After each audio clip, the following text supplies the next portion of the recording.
తిరువూరు నియోజకవర్గంలో ఇప్పుడు మళ్ళీ కొత్త కొత్త సమస్య వచ్చింది. ఏదైతే అక్కడ సీనియర్ నేతగా ఉన్న దేవదత్తకు సంబంధించిన హాస్పిటల్కి సంబంధించిన వ్యవహారం అది పూర్తిగా కూడా దివాలా తీసిపోయింది.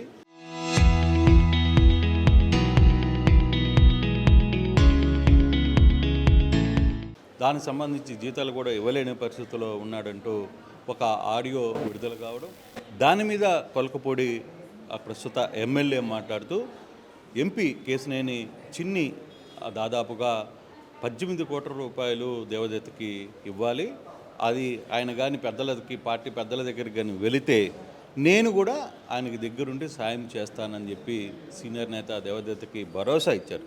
ప్రస్తుతం సీనియర్ నేత టీడీపీ దేవదత్త మనతో ఉన్నారు, మాట్లాడే ప్రయత్నం చేస్తాం. సార్ దేవదత్త గారు, అసలు యాక్చువల్గా ఒక మాట చెప్పండి, మీరు ఎంపీకి ఎమ్మెల్యే టికెట్ కోసం ఎంత డబ్బులు ఇచ్చారు? ఒక్క సింపుల్గా మాట చెప్పాలంటే ఒక్క పైసా కూడా ఇవ్వలేదు. ఇవన్నీ కొలికిపూడి తన స్వార్థం కోసం వక్రీకరించి మాట్లాడిన విషయాలు. నాకు తెలిసి చిన్ని గారు ఏ నియోజకవర్గంలో ఎక్కడ కూడా డబ్బులు తీసుకోలేదు. మరీ ముఖ్యంగా ఎందుకంటే మిగతా నియోజకవర్గాల్లో నాకు సంబంధం లేదు, నాకు వాస్తవాలు తెలియదు. నా విషయంలో చిన్ని గారు టికెట్ విషయంలో డబ్బులు తీసుకున్న ప్రస్తావనే లేదు. అసలు నాకు టికెటే రాలేదు కదా, ఇంకా టికెట్కి డబ్బులు తీసుకున్నది ఏముంది? కానీ మీరు తిరువూరుకి ఇన్ఛార్జ్గా ఉన్నారు కదా, డబ్బులు ఖర్చు పెట్టారు కొంత, దాన్ని కూడా ఇప్పుడున్న ప్రస్తుత ఎమ్మెల్యే కూడా ఏకీభవిస్తున్నాడు. ఆయన డబ్బులు ఖర్చు పెట్టాడు, ఇన్ఛార్జ్గా ఉన్నారు, ఆ టికెట్ కోసమే కొంత డబ్బులు ఎంపీ గారికి ఇచ్చారు అనేది కొలకపూడి శ్రీనివాస్ ఆరోపణ. అయితే ఇప్పుడు మీరు చెప్పినట్లుగానే మీరు ₹1 ఇవ్వకపోయినా కానీ ఆర్థిక సమస్యలు ఉన్న మీ హాస్పిటల్కి సంబంధించి అక్కడ మీరు వాళ్ళతో మాట్లాడుతున్న మాటల్లో కూడా ఇదే ప్రస్తావన వచ్చింది కదా. ఇది మళ్ళీ చెప్తున్నాను, హాస్పిటలు బిజినెస్ సర్జరీగా రన్ అవ్వక హాస్పిటల్లో నష్టాలు జరగటం జరిగింది, అది వాస్తవమే. నా ఎంప్లాయీస్కి నేను జీతాలు పే చేయాలని క్రమంలో వాళ్ళు నా దగ్గరకు వస్తే నేను వాళ్ళకి వివరిస్తున్నాను, పరిస్థితులు ఎలా ఉన్నాయి, హాస్పిటల్ ఇబ్బందిలో ఉన్నది, మీకు జీతాలు ఇవ్వాలి, ఇస్తాం. మరి ముఖ్యంగా వాళ్ళు అంతకుముందు కొలికిపూడి దగ్గరికి వెళ్ళటం జరిగింది. వాళ్ళు వెళ్ళిన విషయం కూడా నాకు సమాచారం ఉంది. కొలికిపూడి కూడా నన్ను సంప్రదించలేదు. ఆ తర్వాత వాళ్ళకి పరిష్కారం దొరకలేదు, కొలికిపూడి దగ్గరికి వెళ్ళినా ఏమీ అవ్వట్లేదనేసి మళ్ళీ నా దగ్గరికి వచ్చి ఒక బెదిరింపుగా మేము ఎంపీ గారి దగ్గరికి వెళ్తామంటే అప్పుడు నేను చెప్పాను, ఎంపీ గారి దగ్గరికి వెళ్ళండి, ఈ సమస్య ఎంపీ గారికి కూడా తెలుసు, హాస్పిటల్ ఇబ్బందిలో ఉన్నది, హాస్పిటల్ రన్ చేసుకోలేని పరిస్థితిలో ఉన్నది. సో ఎంపీ గారి దగ్గరికి వెళ్తే మళ్ళీ మీరు చెప్పితే నాకు సహాయంగా ఉంటుంది. నేను ఆల్రెడీ చెప్పాను.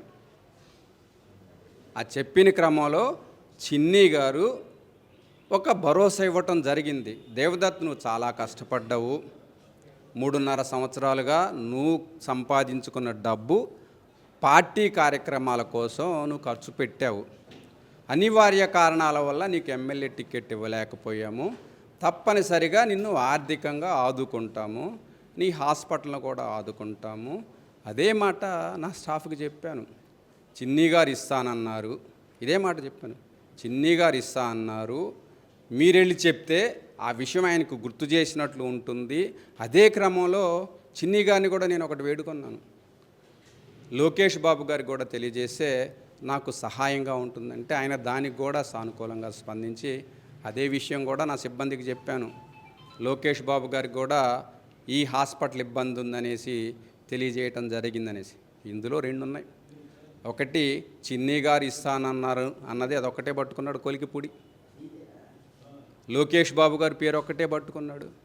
ఈ 2 పట్టుకొని దాన్ని వక్రీకరించి దేవదత్ దగ్గర చిన్ని డబ్బులు తీసుకున్నాడు, చిన్ని దేవదత్తు రాజకీయాల వల్ల అప్పుల పాలయ్యాడు అనేసి ఒక కథనం వెళ్ళాడు. అందులో ఆ మూర్ఖుడు, ఆ దుష్టుడు ఒక దిట్ట, ఒక కథనం అల్లటంలో, అబద్ధాలు చెప్పటంలో ఒక పెద్ద దిట్ట, దాన్ని చక్కగా కథనం అల్లుతాడు.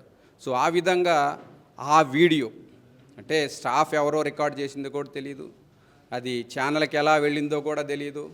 నాకు తెలిసి ఈ బ్లాక్మెయిలిస్ట్ కొలికపూడి ఒక బ్లాక్మెయిలిస్ట్, తెలియదేముంది, ఒక బురదేసి బురద వాళ్ళే కడుక్కుంటారుగా అనేసి ఒక సైకో మనస్తత్వం ఉన్న వ్యక్తి. దురదృష్టం, తెలుగుదేశంలో ఉండాల్సిన వ్యక్తి కాదు. జగన్మోహన్ రెడ్డి సైకో మనస్తత్వానికి దగ్గరతనం, ఆయన ప్రవర్తనలు కూడా అంతే ఉన్నాయి. రాబోయే కాలంలో అందులోకి వెళ్ళే అవకాశాలు కూడా ఎక్కువ ఉన్నాయి. సరే, అది పక్కన పెడితే దాన్ని తన వక్ర బుద్ధితో వక్రీకరించి ఇద్దరు పెద్ద మనుషుల్ని చాలా తప్పు చేశాడు కొలికపూడి శ్రీనివాసరావు. మొదట నియోజకవర్గంలో నాయకుల మీదకి వెళ్ళాడు.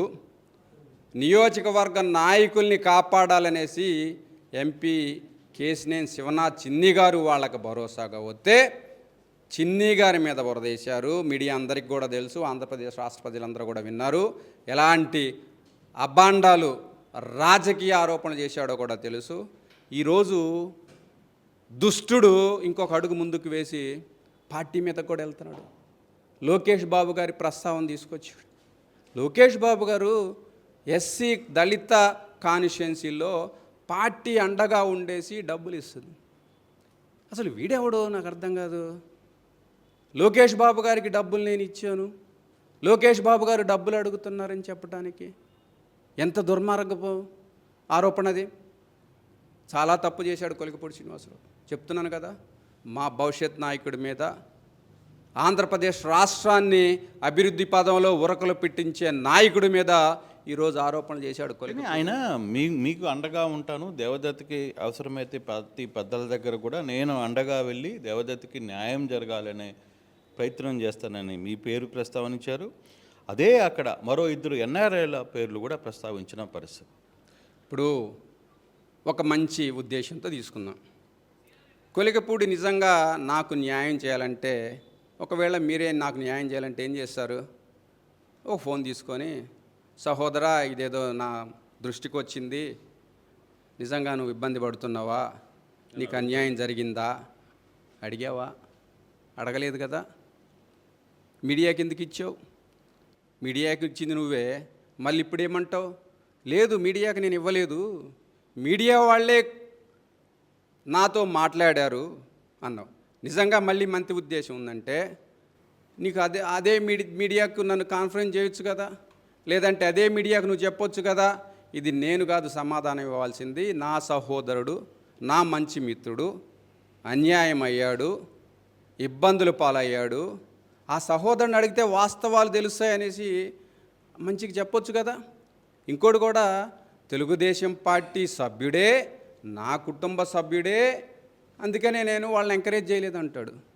నిజంగా మీకు ఒక్కరు బుద్ధి లేకపోతే ఈ అలరంతా ఏంది, ఈ చిల్లర పనులన్నీ ఏంటి, ఈ బ్లాక్మెయిలింగ్ ఏంటి? కేవలం ఇది ఉద్దేశపూర్వకంగా కొలికపూడి చేసిన దుర్మార్గపు చర్య. అంటే ఇందులో ఎంపీని చిన్నీని ఇరికించాలని ఒక ప్రయత్నం కొలికపూడి చేశాడు అనేది మీరు చెప్పబోతున్నారా? అది వాస్తవం. రెండు కారణాలు ఉన్నాయి. ఎందుకంటే ఆ రోజు కార్యకర్తల్ని అండగా ఉండటానికి తిరువూరు నియోజకవర్గంలో కేశినేని శివనాథ్ చిన్ని గారు కార్యకర్తలకు అండగా ఉండటం జరిగింది. ఎదుర్కోలేకపోయాడు, కులం పేరు తీసుకొచ్చాడు, ఎదుర్కోలేకపోయాడు. తర్వాత దేవదత్ అన్న వ్యక్తి వచ్చేసి నువ్వు తప్పుడు పనులు చేస్తుంటే, పార్టీకి నష్టం కలిగించే విధంగా ప్రవర్తిస్తుంటే నేను ఎదుర్కోవడం జరిగింది. ఇందులో నాకు తెలిసి ఆ వక్ర బుద్ధి ఉన్న కొలికపూడికి రెండు చూస్తాడు అనుకుంటున్నాను. ఒకటి, దేవదత్తు చిన్ని గారు సరే అంతకుముందు కలిసి పనిచేసాం, టికెట్ రాలేదు, అయినా పార్టీ కోసం కలిసి పనిచేస్తున్నాం, పార్టీ అధికారంలోకి వచ్చింది, తిరువూరు నియోజకవర్గం అభివృద్ధి పదంలో ముందుకు వెళ్ళాలనేసి కలిసి పనిచేస్తున్నాం. సో కొలికపూడి మనస్తత్వం వ్యక్తుల మధ్య విద్వేషాలు పంచే మనస్తత్వం. సో ఈ విషయంలో నేనైతే గట్టిగా నమ్ముతున్నాను. కొలికపూడి ఒక అటెంప్ట్ వేశాడు, దేవదత్తు చిన్ని మధ్య ఒక విద్వేషం సృష్టించాలి అనేసి. రెండోది, నిజంగా చిన్ని గారికి నేను డబ్బులు ఇస్తే దాన్ని చిన్ని గారి మీద వెళ్ళలేక, చిన్ని గారిని ఎదుర్కోలేక నన్ను ఒక పావుగా కూడా వాడుకున్నాడు. అంతే కదా? నిజంగా చిన్ని గారికి నేను డబ్బులు ఇవ్వలేదు, నీకు అది చెప్పలేదు, వాస్తవం నీకు తెలియదు, అవాస్తవాన్ని ఒక కట్టుకథలా అల్లి నన్ను ఒక టూల్గా వాడుకోవాలనుకున్నావు. నేను చెప్పానా నీకు డబ్బులు ఇచ్చి మోసపోయాననేసి? ఇది కేవలం చిన్ని గారిని ఎదుర్కోలేక దేవదత్ అన్న వ్యక్తిని ఒక టూల్గా వాడుకున్నాడు. అంటే ఓవరాల్గా నియోజకవర్గంలో పలుసార్లు ఇదే ఇష్యూ నడుస్తోంది. కొలకపూడి మీద వరుసగా 3-4 ఇష్యూస్ వచ్చాయి. ఆయన వ్యాఖ్యల పట్ల 3-4 సార్లు మీ పార్టీ పెద్దలు పిలిపించారు, మాట్లాడారు, సర్దు చెప్పే ప్రయత్నం చేశారు, ఒకసారి భయపెట్టే ప్రయత్నం చేశారు. అయినా కొలకపూడి ఎక్కడా తగ్గట్లేదు. ఏంటి బ్యాక్ ఎండ్ ఏంటి? కొలికపూడి బ్యాక్ ఎండ్ ఏమిటి అని అనుకునే బదులు కొలికపూడి నైజం అదే అనుకోవటం మంచిది. కొలికపూడి ప్రతిసారి తప్పు చేస్తాడు, ప్రతిసారి కూడా కాళ్ళు పట్టుకుంటాడు, కాళ్ళ బేరం ఆడతాడు. మొదటిసారి పిలిచినప్పుడు నిజంగా ఏ రాజకీయ పార్టీ చరిత్రలో ఒక ఎమ్మెల్యేని క్రమశిక్షణా సంఘం ముందు 3 సార్లు పిలిచిన దాఖలాలు లేవు. అంటే పార్టీ 3 సార్లు అవకాశం ఇచ్చినట్టు కదా లెక్క, 3 సార్లు అతనికి ఎక్స్క్యూజ్ చేసినట్టు కదా లెక్క. ఎందుకు నేను నిర్ణయం తీసుకోలేకపోతుంది? ప్రతిసారి కూడా తప్పు చేసిన కొలికపూడి నాకు ఇంకొకసారి అవకాశం ఇవ్వండి అంటే ఆయన ఇచ్చిన రీజన్స్ మీరు చూసుకోండి. మొదటిసారి ఏమన్నాడు, నేను కొత్తగా ఎన్నికైన ఎమ్మెల్యేని, నాకు విధి విధానాలు తెలియదు, నేను నేర్చుకుంటాను, అంతా కూడా పార్టీ కూడా ట్రైనింగ్ ఇస్తుంది కదా, నేర్చుకొని నా పందా మార్చుకొని ముందుకు వెళ్తాను అన్నాడు. మళ్ళీ చివరగా మొన్న 3వసారి వచ్చినప్పుడు నాకు పెద్దలు దిశానిర్దేశం చేయలేదంటాడు. పెద్దలు నేను ఏ విధంగా వెళ్ళాలో నాకు చెప్పలేదంటాడు. అసలు నువ్వే పెద్దని అడిగావు? నువ్వు ఏ రోజన్నా అటెంప్ట్ చేసావా? నేను చెప్తాను, 2 సున్నితమైన అంశాలు చెప్తాను. నేను కూడా రాజకీయ నేపథ్యం ఉన్న ఫ్యామిలీ కాదు. ఎన్ఆర్ఐని 2024కు ముందు 3 సంవత్సరాలు ఎన్ఆర్ఐగా ఉండి పార్టీ కార్యక్రమాలు చేసిన వ్యక్తిని. నేను సమయం తీసుకొని 6 నెలలుగా నియోజకవర్గంలో కార్యకర్తలు ఎవరు, నాయకులు ఎవరు, గత దశాబ్దాలుగా తెలుగుదేశం పార్టీ చరిత్ర నుంచి అసలు తెలుగుదేశం పార్టీని బలంగా నడిపించింది ఎవరు అన్నది నేను అవగాహన చేసుకున్నాను. కొలికపూడి 2 సంవత్సరాలు అయింది ఎమ్మెల్యే గారి, ఏ రోజన్నా అటెంప్ట్ ఇచ్చాడా? ఎంత మంచి వ్యక్తికైనా కొన్ని నెలల్లో అక్కడ వాస్తవ పరిస్థితులు తెలుస్తాయి. ఈ రోజు వరకు కూడా పార్టీని గెలిపించిన నాయకులు ఎవరో తెలియదు, పార్టీని దశాబ్దాలుగా మోస్తున్న నాయకులు ఎవరో తెలియదు, గ్రామాల్లో ఎవరెవరు తెలుగుదేశం పార్టీని ముందుకు తీసుకెళ్తున్నా లేదు. అలాంటి అవగాహన చేసుకుందామన్న మనస్తత్వం కూడా లేదు కొలికపూడికి. ఇవన్నీ పొలిటికల్ పక్కన పెడితే మీరేదైతే అమరావతి హాస్పిటల్ రన్ చేస్తున్నారో అక్కడ ఈరోజు ఉదయం కూడా అక్కడ పనిచేస్తున్న సిబ్బంది మాకు జీతాలు కావాలి అని చెప్పి మీ ముందే నిరసన చేసినప్పుడు మీరు కూడా బయటకు వచ్చి నా దగ్గర ఆర్థిక పరిస్థితి బాగలేదని చెప్పి ఓపెన్గా మాట్లాడిన పరిస్థితి. అంటే వాళ్ళకి ఏమైనా న్యాయం చేసే పరిస్థితి ఉందా? అసలు మీరు నమ్ముకున్న మీ హాస్పిటల్లో కొన్ని సంవత్సరాలుగా పనిచేస్తున్న వారికి మీరు చేసే న్యాయం ఏంటి? తప్పనిసరిగా న్యాయం చేస్తామండి. హాస్పిటల్ గత 8 సంవత్సరాలుగా నడుస్తుంది. ఓన్లీ 1 సంవత్సరం నుంచి ఇబ్బందులు వచ్చినాయి. అక్కడ బిజినెస్ రన్ అవ్వకపోయినా, పేషెంట్స్ని ట్రీట్మెంట్ ఇవ్వకపోయినా ఈ ఎంప్లాయీస్ ఎవరైతే ఉన్నారో వారు 6 సంవత్సరాలుగా మాతో ఉన్నారనేసి బిజినెస్ లేకపోయినా సంవత్సరంగా వాళ్ళ దగ్గరనే పెట్టుకున్నాను. నేను 6 నెలలుగా పే చేశాను. 6 నెలల తర్వాత ఇబ్బంది కలిగింది, నేను జీతం పే చేయని పరిస్థితి. సో వాళ్ళకి భరోసా చెప్తూనే ఉన్నాను, తప్పనిసరిగా మీకు ఏదైతే జీతాలు ఇవ్వాలో ఆ జీతాలు ఇస్తామనేసి చెప్తూనే ఉన్నాను. సో వాళ్ళు అయోమయంలో ఎక్కడికి వెళ్ళాలో తెలియక, ఇక్కడికి వెళ్తే మాకు న్యాయం జరుగుద్ది, ఇక్కడికి వెళ్తే మాకు న్యాయం జరుగుద్ది, ఎంపీ గారి దగ్గరికి వెళ్తే మాకు న్యాయం జరుగుద్ది, లేబర్ కోర్టుకి వెళ్తే న్యాయం జరుగుద్ది అనేసి అన్నీ ప్రయత్నించారు. వారికి చెప్పడం కూడా జరిగింది, మీరు ఎన్ని తిరిగి వచ్చినా చివరిగా డబ్బులు ఇవ్వాల్సిన నేను, డబ్బులు మీకు ఇస్తాను, మీ జీతం మీకు ఇస్తాను, మీరు ఇబ్బంది పడుతున్నారని కూడా తెలుసు, అలాంటి ఇబ్బంది హాస్పిటల్లో కూడా ఉంది, తప్పనిసరిగా మీకు జీతాలు ఇవ్వటం జరుగుద్ది, ఇచ్చేది కూడా నేనే. మీ ఆవేశాన్ని అర్థం చేసుకోగలరు, మీరు ఎక్కడికి వెళ్ళినా వాళ్ళు నాతోనే మాట్లాడతారు, నా దగ్గరికే వస్తుంది, నేనే ఇవ్వాలి, మీకు అయితే జీతాలు అయితే ఇస్తాను. ఈరోజు పొద్దున మాట్లాడినప్పుడు కూడా ఎల్లుండి వెన్స్డే రోజు ఈవినింగ్ లోపల మేము మాకు ఇది డబ్బులు వచ్చే అవకాశం ఉన్నది, బుధవారం సాయంత్రం లోపల ఇవ్వటం జరుగుతుందని కూడా చెప్పడం జరుగుతుంది. తప్పనిసరిగా వాళ్ళు నా కుటుంబ సభ్యులు, చిరు ఉద్యోగులు. నిజంగా అంటే మీరు ఆలోచించండి, ఒక చిరు ఉద్యోగి ఆవేశం మీద ఫోన్ జేబులో పెట్టుకొని నా సంభాషణని ఈరోజు బయటికి తీసుకొస్తే నా వ్యక్తిగతం, నా హాస్పిటల్ వ్యక్తిగతం కూడా ఉద్దేశపూర్వకంగా దాని పరువు నష్టం అయిపోయింది. అవునా కాదా? కానీ మీరు అక్కడే అదే సంఘటనలో మీరు మీ ఉద్యోగుల్ని మాట్లాడుతూ నేను మాట్లాడిన మాటల్ని రికార్డ్ చేసి బయటికి వాళ్ళకి పంపించారు కాబట్టి, లేదు మీడియాకి పంపించారు కాబట్టి నేను మీకు డబ్బులు ఇవ్వను అన్న స్టైల్లో మాట్లాడిన సందర్భం అర్థమవుతుంది. ఇప్పుడు ఏ సందర్భం మాట్లాడినా ఒకటే వాస్తవం. రేపు వెన్స్డే వాళ్ళకి డబ్బులు ఇవ్వడం జరుగుతుంది. వారు చిరు ఉద్యోగులు, వాళ్ళ మీదకి నేనేం వెళ్ళలేను. వారు నాతో 6 సంవత్సరాలుగా నా సంస్థలో ఒక భాగమై ఉన్నారు.